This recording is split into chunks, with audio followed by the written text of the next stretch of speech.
Good morning, students. Today we are going to study about collision theory of chemical kinetics. This is very simple theory related to this chapter. Okay? तो suppose करते हैं कि हमारे पास कोई reaction है A और B. ठीक है, ये हमारे पास रिएक्टेंट है जो हमें A B प्रोडक्ट दे रहा है. सपोज करते हैं कि हमारे पास एक कंटेनर है. ठीक है, कंटेनर पे मॉलिक्यूल्स A के भी हैं, मॉलिक्यूल्स B के हैं, कुछ मॉलिक्यूल्स A के हैं, कुछ मॉलिक्यूल्स B के हैं. ठीक है, तो कुछ बेसिक सी बात है जिगजैग मोशन, है ना. ये आपने बचपन में ही स्टडी किया होगा कि जो हमारे मॉलिक्यूल्स होते हैं वो कंटिन्यू जिगजैग मोशन में रहते हैं, यानी एक दूसरे से मोशन किया करते हैं. जिगजैग मोशन का मतलब इधर उधर. ठीक है, ये भी मॉलिक्यूल मोशन कर रहा है, ये भी करेगा, और ये वाला होगा ये भी इधर उधर मोशन करेगा और ये भी करेगा. ठीक है, तो अब जितने भी मॉलिक्यूल्स हैं वो कंटिन्यू जिगजैग मोशन कर रहे हैं, तो जाहिर सी बात है ये एक दूसरे से कहीं ना कहीं टकराएंगे भी. ठीक है, जब ये एक दूसरे से टकराते हैं तो उसी को हम कोलिजन बोलते हैं. ठीक है, तो जो भी रिएक्शन होती है उसमें जो रिएक्टेंट के मॉलिक्यूल्स होते हैं वो आपस में कोलिजन करते हैं.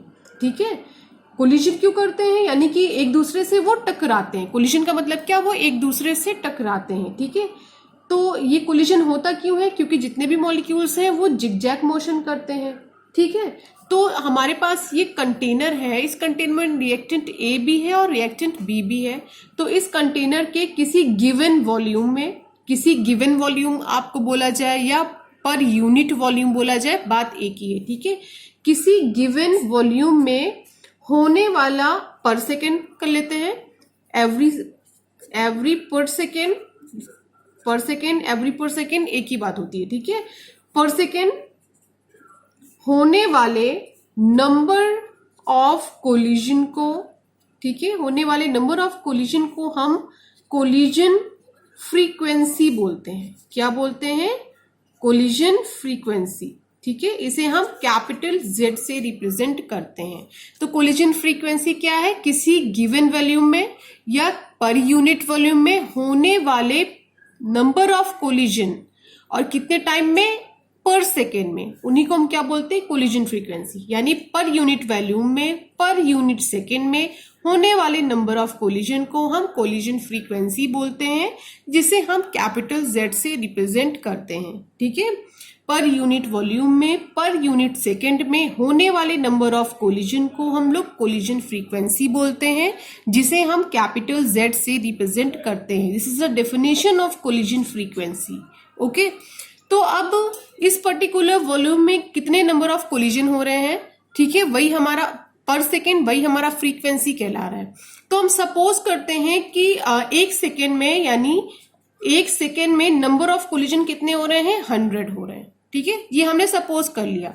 तो 100 हमारा क्या हो गया, कोलिजन फ्रीक्वेंसी हो गया. ठीक है, अब इन 100 कोलिजन में हम सपोज करते हैं कि 75 कोलिजन ऐसे हैं जो हमें प्रोडक्ट दे रहे हैं.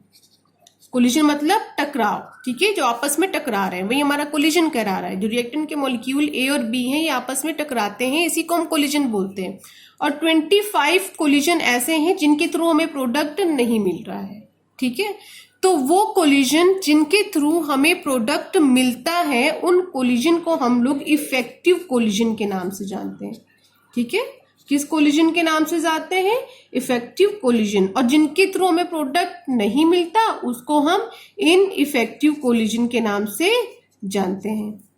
तो इतना क्लियर हो गया कि इफेक्टिव और इनइफेक्टिव कोलिजन क्या होता है और कोलिजन फ्रीक्वेंसी क्या होती है. कोलिजन फ्रीक्वेंसी पर सेकेंड, पर यूनिट वॉल्यूम में होने वाले नंबर ऑफ कोलिजन. ठीक है, और इफेक्टिव कोलिजन जो ये आपका पर यूनिट सेकेंड में, पर यूनिट वॉल्यूम पे जितने भी नंबर ऑफ कोलिजन हुए हैं वो नहीं होता. ठीक है, उन नंबर ऑफ कोलिजन में कितने कोलिजन ऐसे हैं जिन्होंने आपको प्रोडक्ट दिया है, जिन्होंने प्रोडक्ट दिया है वही आपका क्या कहलाता है, इफेक्टिव कोलिजन. और जिन कोलिजन के थ्रू आपको प्रोडक्ट नहीं मिला वो इनइफेक्टिव कोलिजन कहलाता है. तो ऑब्वियस सी बात है, यहाँ पे दो कंडीशन बन गई है, इफेक्टिव कोलिजन की, इनइफेक्टिव कोलिजन की.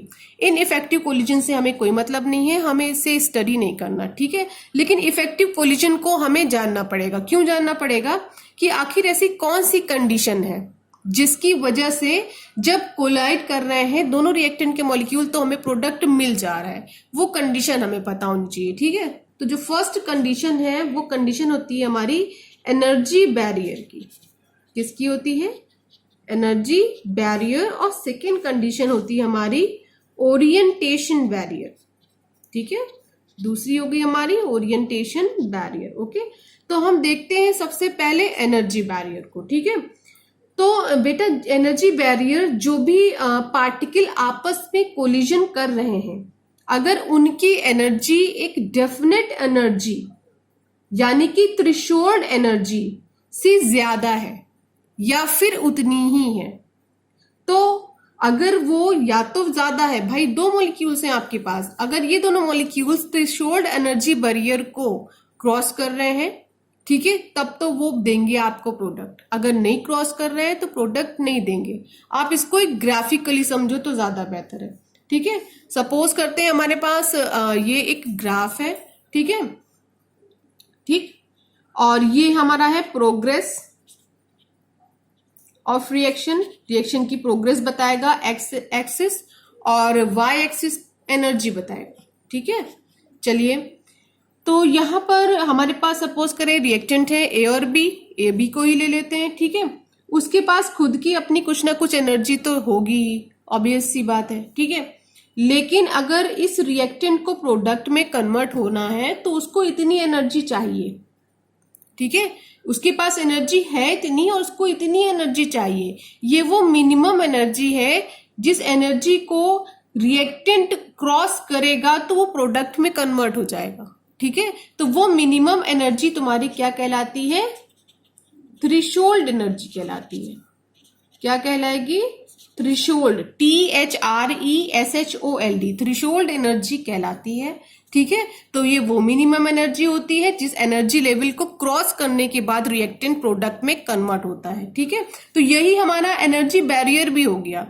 इतने बैरियर को रिएक्टेंट को क्रॉस करना ही है प्रोडक्ट में कन्वर्ट करने के लिए। तो जब दो रिएक्टेंट एक दूसरे को इतनी एनर्जी के साथ कोलिजन करें कि वो इस बैरियर को क्रॉस कर लें और प्रोडक्ट में कन्वर्ट हो जाए, तो उसको हम क्या बोलते हैं? इफेक्टिव कोलिजन बोलते हैं। ठीक है, और थोड़ी बहुत एनर्जी तो होती ही है, हर एक रिएक्टेंट के पास थोड़ी बहुत एनर्जी होती है।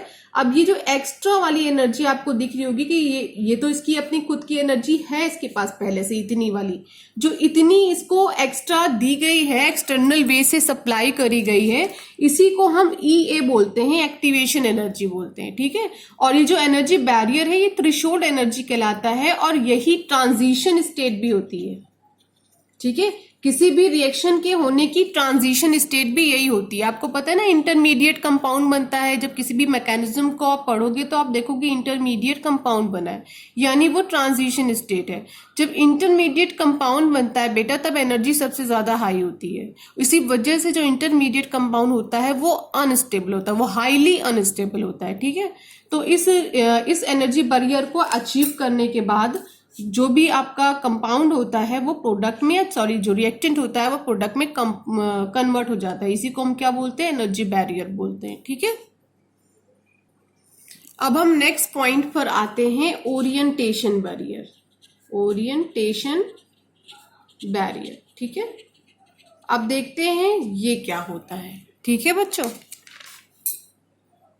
तो बच्चों जब कोई भी रिएक्टेंट आपस में कोलाइड करते हैं तो जो कोलिजन है वो एक पर्टिकुलर एंगल पर होना चाहिए। ठीक है, अगर कोलिजन प्रॉपर एंगल पर नहीं होता है तो कोलिजन हमारा इनइफेक्टिव होता है।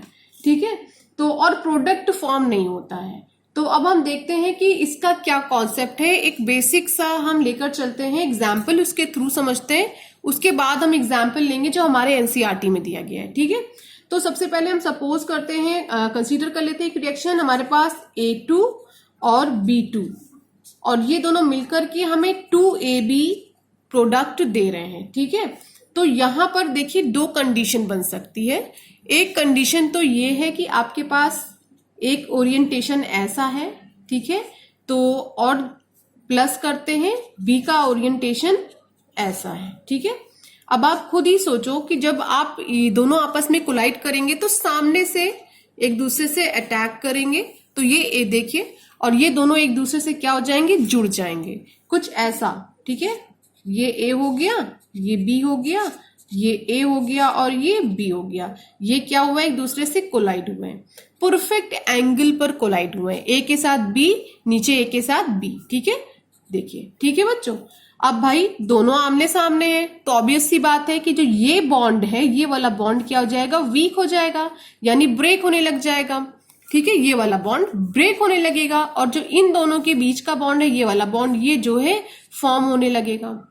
ठीक है, तो ये वाला बॉन्ड वीक होने के बाद ब्रेक कर जाएगा, और ये वाला बॉन्ड जो है ये बन जाएगा। ठीक है, तो हमें जो प्रोडक्ट मिलेगा वो क्या मिलेगा, ए और बी। ये वाला बॉन्ड बन गया और ए के बीच वाला बॉन्ड टूट गया। नीचे भी ऐसा ही होगा, प्लस ए बी। ठीक है, ये हमको क्या मिल गया है, प्रोडक्ट मिल गया है। ठीक है, यानी ये जो ओरिएंटेशन है ये हमारा एक प्रॉपर ओरिएंटेशन है, बिल्कुल सही ओरिएंटेशन है। अब इसी रिएक्शन में हम देखें हमें इम्प्रॉपर ओरिएंटेशन कैसे मिलेगा। सपोज कि हमारे पास ये ए है और ए का ओरिएंटेशन ऐसा है, ये बी है और बी का ओरिएंटेशन ऐसा है। अब दोनों एक दूसरे से कोलाइड होने जा रहे हैं। ठीक है, तो देखिए कैसे कोलाइड होंगे, ये ए है, ये ए है, और ये कोलाइड कैसे हुए, एक बी और ये दूसरा बी। अब आप खुद ही सोचो, अभी यहाँ पर केवल एक ए और एक बी ही जो है एक दूसरे से अटैच हुआ है, एक ए और एक बी तो अभी क्या है, एक दूसरे से दूर है। ठीक है, तो क्या यहां पर प्रोडक्ट हमें मिलेगा, नहीं मिलेगा। यानी ये जो ओरिएंटेशन है ये कैसा ओरिएंटेशन है, इम्प्रॉपर ओरिएंटेशन है। कैसा ओरिएंटेशन दिखा हमें, ये इम्प्रॉपर ओरिएंटेशन दिखा। ठीक है, तो इसीलिए बोलते हैं कि जब हमारा कोलिजन हो तो उसके साथ दो चीजें जरूरी है, एक तो एनर्जी बैरियर, ठीक है, दूसरा परफेक्ट ओरिएंटेशन, ओरिएंटेशन बैरियर। अब हम इसे किसी रिएक्शन में समझते हैं। ठीक है, रिएक्शन हमारे एनसीईआरटी में जो दी गई है हम उसे ही समझ लेते हैं। तो यहां पर जो रिएक्शन है हमारे पास CH3Br प्लस एक न्यूक्लियोफाइल इसमें अटैक करेगा, OH नेगेटिव, हमें क्या मिलेगा, methyl alcohol plus Br negative. अब ये जो रिएक्शन है, इस रिएक्शन में हम देखते हैं कि ओरिएंटेशन बैरियर कैसे वर्क करता है। ठीक है, तो मैं इसको ओपन करके दिख रही हूं, CH और H, ओके। Br हमें पता है कि मोस्ट इलेक्ट्रोनेगेटिव है, ये स्लाइटली नेगेटिव होगा, ये स्लाइटली पॉजिटिव होगा, प्लस OH नेगेटिव, वो जाहिर सी बात है न्यूक्लियोफाइल है तो नेगेटिव साइन के साथ होगा। ठीक है, यहां पर दो कंडीशन हम बनाने जा रहे हैं। फर्स्ट कंडीशन हम प्रॉपर ओरिएंटेशन की बनाएंगे, या फर्स्ट हम इम्प्रॉपर की बनाते हैं। ठीक है, पहले इम्प्रॉपर ओरिएंटेशन को दिखाते हैं, उसके बाद नीचे वाली कंडीशन में हम प्रॉपर ओरिएंटेशन को देखेंगे। देखते हैं इम्प्रॉपर ओरिएंटेशन में हमें क्या मिलता है। तो हमारे पास क्या है, C है, ये H है, ये H है, ये H है, इसके साथ क्या अटैच है, Br नेगेटिव। ठीक है, इस पे पॉजिटिव, प्लस अब अटैक कौन करेगा, OH नेगेटिव। अब आप खुद ही देखो, ठीक है, कि यहां पर बच्चों ये OH है और ये Br है, दोनों ही नेगेटिव हैं। ये सामने से अगर एक दूसरे से टकराएंगे, परफेक्ट एंगल इनका नहीं है, ये सामने से एक दूसरे से टकराएंगे तो दोनों नेगेटिव एक दूसरे को रिपल कर जाएंगे, है ना, दोनों ही नेगेटिव है, दोनों एक दूसरे को रिपल कर जाएंगे। तो ये हमारा ओरिएंटेशन कैसा है, इम्प्रॉपर ओरिएंटेशन है, क्योंकि इस तरह से हमें प्रोडक्ट नहीं मिलेगा। ठीक है, अब हम प्रॉपर ओरिएंटेशन भी इसका चेक कर लेते हैं। ये हमारे पास H है, ये हमारे पास क्या है, H है, ये H है, ये क्या है, Br नेगेटिव है। ठीक है, Br नेगेटिव है हमारे पास बच्चों।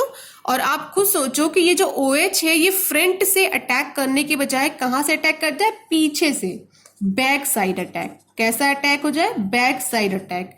ये OH नेगेटिव कहां से अटैक कर जाए, पीछे से, तो ये फोर्स ऑफ रिपल्शन को फील नहीं करेगा, क्योंकि नेगेटिव तो इस साइड है, ये किस पे अटैक कर गया, पीछे से आकर के पॉजिटिव पे, तो यहाँ पे क्या हो जाएगा, फोर्स ऑफ अट्रैक्शन डेवलप हो जाएगा। तो हमें यहाँ पे क्या मिल जाएगा, OH negative, CH plus Br। ये हमारी एक कैसी स्टेट बन गई है, ट्रांजिशन स्टेट बन गई है। ठीक है, ट्रांजिशन स्टेट डेवलप हो गई है और यही स्टेट किसमें कन्वर्ट हो जाएगी, हमारे प्रोडक्ट में कन्वर्ट हो जाएगी। ठीक है, CH प्लस Br नेगेटिव। तो इस तरह से दो कंडीशंस हमारे लिए नेसेसरी होती हैं, एक है barrier energy barrier and orientation barrier. Okay, जिस तरह से हमें प्रोडक्ट मिलता है, और ये थी हमारी कोलिजन थ्योरी, और इसी की हेल्प से हम समझेंगे बोल्ट्जमैन डिस्ट्रीब्यूशन कर्व को। ओके।